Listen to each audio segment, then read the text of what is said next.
A reading from the Holy Gospel according to Saint Luke. Jesus said to his disciples, "There will be signs in the sun, the moon, and the stars, and on earth nations will be in dismay, perplexed by the roaring of the sea and the waves.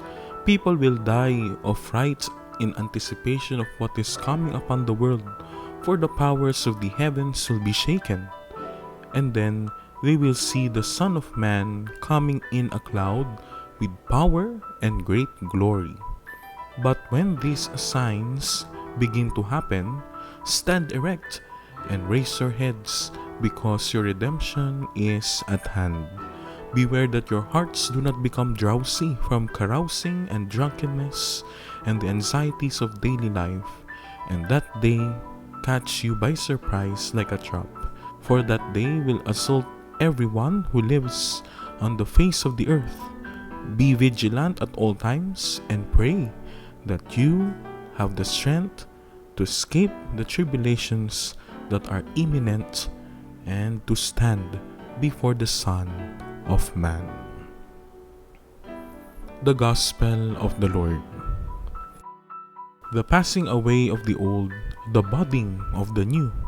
The first Sunday of Advent follows the trajectory of the last Sundays of the ordinary time of the liturgical year, which focus on the eschaton, on the last realities: death, afterlife, judgment, reward, and punishment. The Bible teaches that everything in the present order of this world will pass away, but God will establish something new and definite.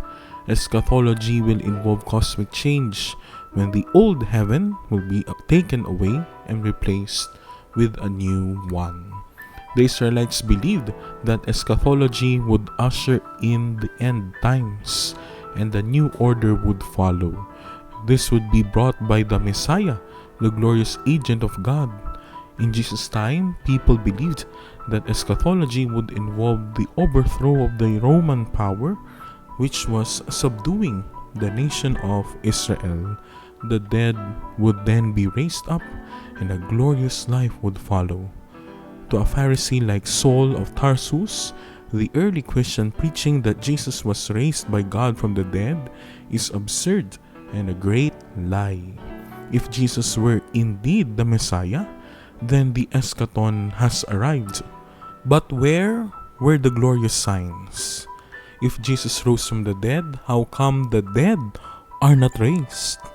But on the way to Damascus, Saul was arrested by Christ. He saw Jesus as the glorious one and immediately realized that what the believers preached about him was true, that Jesus is indeed the Messiah, and that the eschaton has begun. Paul had to reconcile the coming of the Messiah and the notion of eschatology. Yes, the Messiah has come and has overcome the enemy, not the Roman Empire, however, but sin, which results in death. With Jesus' resurrection, death has been conquered. Through his death on the cross, Jesus carried the curse of mankind to erase that curse forever. And yet the glorious signs of eschatology are not yet fully realized. That will happen only on the day of the Lord, the parousia, when Christ will come again. Until that day, the Christians are living in an interim period. They are assured of God's salvation, but they must work out this salvation with fear and trembling. Advent means coming, and this season reminds us of the already and the not yet. Jesus has already come in his incarnation, and with the second Sunday we recall the events of Jesus' historical coming among us. But on this first Sunday, we take a final look at the not yet, which will happen at the parousia. We have always to remember that Christ is the omega point, the point of arrival of all reality. Jesus will come again to gather everything under his dominion and present it to the Heavenly Father. While waiting for that blessed time, we have to keep awake and attend to our duties as responsible servants of the Lord, waiting for His return. Times will continue to be trying, but we are strengthened by our blessed hope and our conviction that the Messiah has come and will come again in glory.